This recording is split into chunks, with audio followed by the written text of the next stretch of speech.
Beletrina v živo. Lepo pozdravljeni. Tokrat predstavljamo knjigo Psihiater na kavču Bojane Leskovar, poklicno biografijo Gorazda Mrevljeta. Bojana, lepo pozdravljeni. Ja. Kot strokovnjakinja za PR ste predlagali, da ta pogovor naj ne bo dolg več kot 10 minut in mnenja strokovnjakov je treba spoštovati, tako da kar začniva. Gorazd Mrevlje, portretiranec, se je poslovil tik pred izidom knjige 1. marca letos, biografija pa je nastajala 2 leti. Od kod ideja? No, zgodovina te biografije pravzaprav se je začela tam v 80-ih, 90-ih, ko je nastal tudi Studio City. Takrat smo mi trije, Tomaž Perovič, Leon Magdalenc in jaz, najprej imeli 1 uro programa skupaj s sodelavci, potem 2 uri, potem smo pa v enem trenutku dobili vsak dan 1 uro. In odločili smo se, da je ob torkih pa ta 1 ura posvečena enemu daljšemu pogovoru. In moja ideja je bila vedno, da bi mi psihiater sedel na kavču, ki je bil takrat tudi v resnici rdeč, tako kot se spomnimo iz Freudovih zapisov, in da bi se lahko jaz pogovarjala z njim, da bi bil on tisti, ki bi meni odgovarjal. Ne, da bi si želela, da bi jaz bila psihiater, ne. No, in to smo takrat tudi realizirali. Gorazd je bil res v studiu, pogovarjala sva se skoraj pol ure ali več, z izjemnim odmevom na ta intervju, zaradi tega, ker je to bilo, ne bom rekla prvič, ampak psihiatri niso prav pogosto nastopali na televiziji, posebej ne v kakšnih daljših pogovorih. Kaj so si ljudje zapomnili tudi iz tega najinega pogovora, da je bil on eden od redkih zdravnikov, ki si ni zaželel. Takrat smo namreč vsakemu gostu ponudili, da po njegovem izboru predstavljamo en njegov spot, ne, takrat je bilo obdobje spotov, da si ni zaželel klasične glasbe, ne. Recimo to je Marcel Štefančič rekel: "Jaz si bom tebe vedno zapomnil, da si hotel poslušati Losing My Religion od Remov, ne pa recimo Bacha ali pa, ne vem, Wagnerja ali pa Beethovna, no." Tako da to je bil začetek. Nadaljevalo se je pa tako, da je Gorazd nikoli ni uporabljal računalnika. Kljub temu, da je napisal okrog 4500 izvedeniških mnenj, je vse pisal na roko, ne. In dodaten problem je bil pa seveda ta, da je bil ta njegov rokopis nečitljiv. Jaz se tako občasno se pohvalim, da zelo različne pisave znam brati, ampak njegove pa res nisem znala, nisem mogla. Nekaj strani je tudi v knjigi objavljenih, ne, tako za okus. Ja, no, saj, če bo kdo razvozlal to pisavo, bom mu res morala čestitati, zaradi tega, ker je res neberljiva. Pa ne bi rekla, da je to doktorska, ne, včasih smo rekli za ljudi, za katerimi nismo mogli ali znali brati, smo rekli, ta pa piše kot doktor, ne. Ampak on je imel zelo svojevrstno pisavo, k sreči je znal za sabo brati, ne. No, skratka, ko se je upokojil, je zelo veliko smo govorili o tem, da si želi napisati knjigo in tako naprej. In potem je na eni večerji, ko sta bila z ženo pri nama z Leonom, smo spet začeli govoriti o tej knjigi in potem sem jaz rekla Gugi, tako smo ga namreč vsi klicali, prijatelji in znanci tudi, sem rekla: "Gugi, kaj pa če midva narediva tako, kot sva že enkrat, ne? Ti se usedeš na kavč, govoriš, jaz posnamem, te sprašujem in tako naprej in pol jaz to prepišem, ti pogledaš in imava seanse, ne." Smo to imenovala seanse, ne. In tako ste naredila 27 seans. Tako je, tako je. Se pravi, 27-krat sva se srečala, predvsem začela se je pred korono, pa pol nadaljevala nekajkrat med korono in potem glavni del je bil pol po koroni. Tako ta najina srečanja niso bila samo srečanja o knjigi, srečanja o seansah, ne, ampak ker sva se poznala več kot 40 let, sva si res zelo, zelo različne stvari zaupala in pogovarjala sva se lahko ure in ure. Slavoj Žižek, ki ga je tudi dolga leta poznal, je zapisal: "Zna tvegati, kadar je treba, hkrati pa izžareva globoko modrost. Njegova avtobiografija kaže pot, kako ohraniti dostojanstvo v našem norem svetu." Kako se ga vi spominjate? Jaz bom tukaj seveda zelo pristranska, zaradi tega, ker sva se spoznala več kot 40 let nazaj in sva prijateljevala od vsega začetka zelo intimno, bi rekla, ne. Tako kot je večina med nami, ki smo ga poznali, sem tudi jaz k njemu hodila s svojimi problemi, ne da bi pričakovala njegovo psihiatrično mnenje, ne. Zaradi tega, ker on je zelo striktno govoril in rekel zelo velikokrat, nobenega od prijateljev in znancev, dobrih znancev, ne morem vzeti v obravnavo, zaradi tega, ker se predobro poznamo. Je pa imel eno tako modrost in znanje o zelo različnih stvareh, ne samo o psihiatriji. Zelo dobro je poznal književnost, kar je bilo užitek se z njim pogovarjati o novih knjigah. Spremljal je politiko, zelo natančno, in tudi to, kar pravi Slava, je znal tvegati. To, kar si zelo malo psihiatrov privošči, to je da je objavljal komentarje na politično življenje, ne. To omenjate, da je izžareval neko tako modrost. Morda lahko to interpretiramo s tem, da v knjigi zapišete, se pravi njegove besede, da je v določenem obdobju svojega življenja sam postal očetovska figura za več ljudi, čeprav je v recimo zgodnjih 20-ih sam iskal to očetovo figuro, ker je svojega očeta izgubil pri 16-ih. Ja, to je recimo zgodba, ki jo on tudi pripoveduje v eni, oziroma mislim, da v parih seansah, to izgubo očeta, nadomestilo v družini. On je kot najstarejši otrok, sin, nadomestil 2 bratoma in sestri očeta. In potem to, da pravzaprav, da ravno zato, ker se je vse to dogajalo v družini, ni utegnil obžalovati svojega očeta, ne. In to je recimo, mislim, da je eno od zelo lepih poglavij, tudi poglavje o žalovanju. In to je nekaj, kar bo, ne bom rekla zdaj, da bo koristilo vsakmu, ne, ki žaluje, ampak je ena taka zelo preprosta resnica okrog žalovanja, in to je ta, da bodimo žalostni. Bodimo žalostni. In on pravi, napaka, ki jo delajo običajno takrat, ko se nekaj takega zelo tragičnega ali pa kakorkoli lahko to rečemo, zgodi v družini, da ljudje kar dobijo takoj pomirjevala in tako naprej, zato da niso žalostni, po možnosti antidepresive in tako naprej.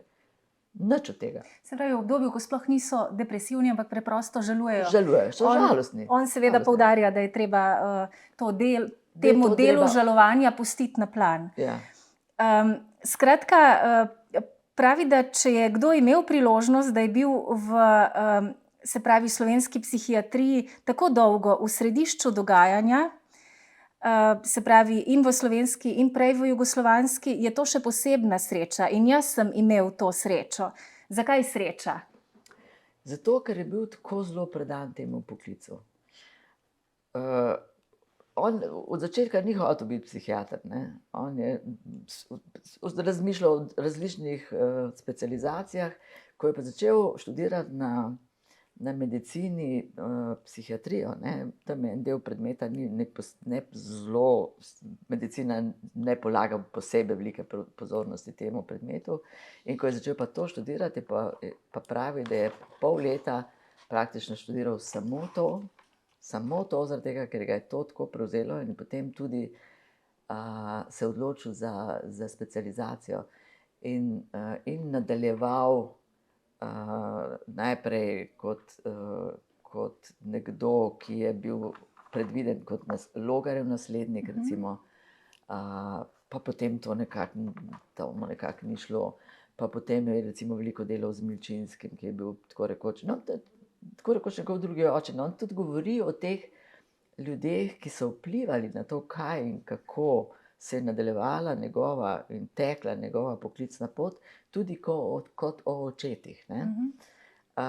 In potem pa, bi rekla tako, skozi samo preizpraševanje in skozi spoznanje o samem sebi ugotovi, da je v enem trenutku v bistvu opravil s tem iskanjem očeta in v tistem trenutku seveda postal on očetovska figura, In to lahko absolutno potrdim, da je funkcioniral v naši družbi, v kateri nas je bilo recimo 40 ali pa 50, ena zelo taka kompaktna, razvejana družba, ki smo se veliko družili, je res funkcioniral tako kot nekdo, k kateremu smo vsi hodili.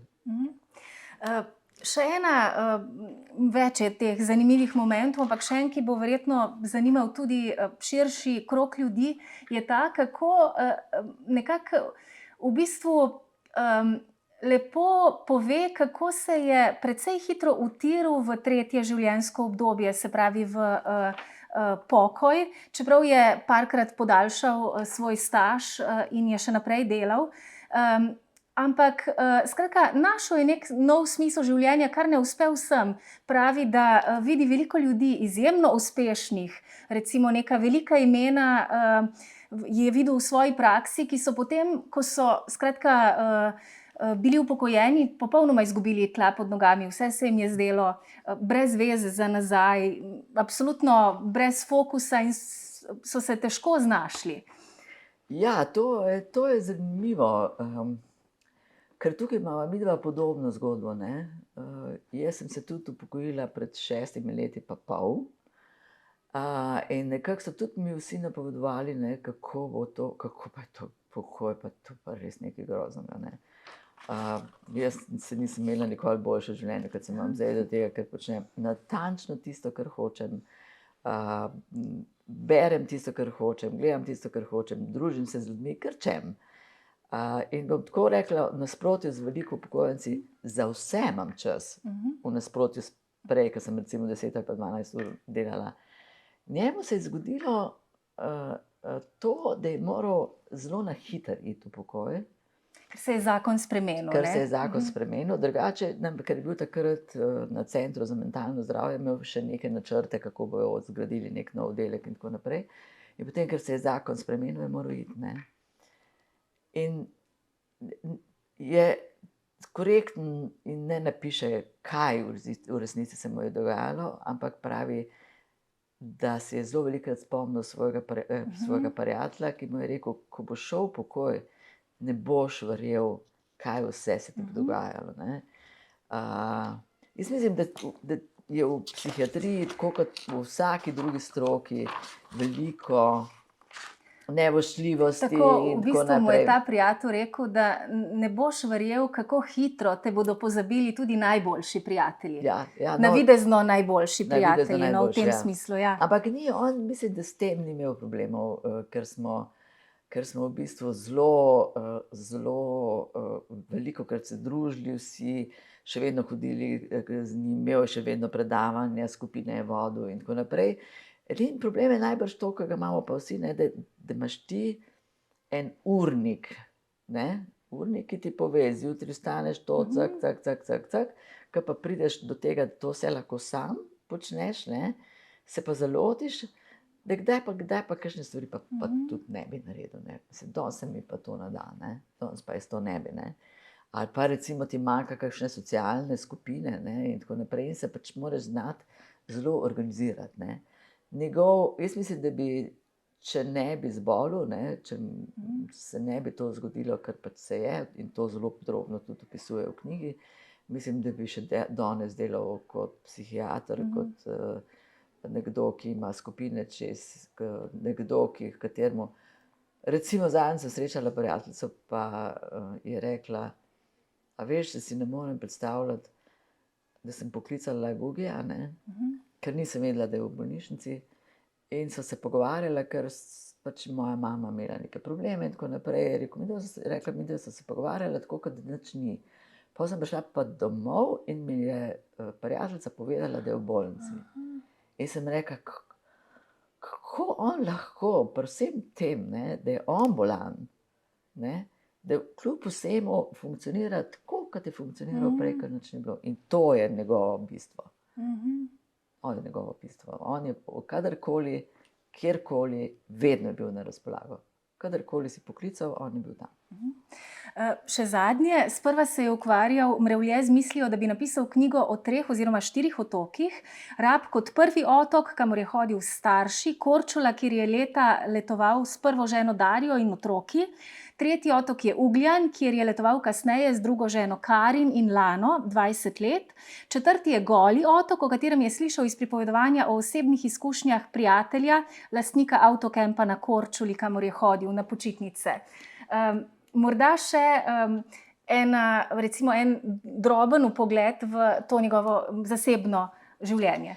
No, nič novega ne bom izdajala zdaj, ne, ker to on zelo tudi natančno piše v tej knjigi, ker obravnava tudi samega sebe v vlogi očeta in v vlogi nekoga, ki ima dve družini.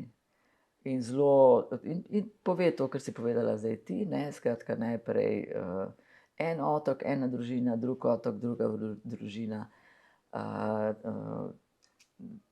trije otroci iz prvega zakona, pohčerjenja iz drugega zakona. Ampak to je, dokler mislim, je bil on živ, je bila to ena velika, velika familija.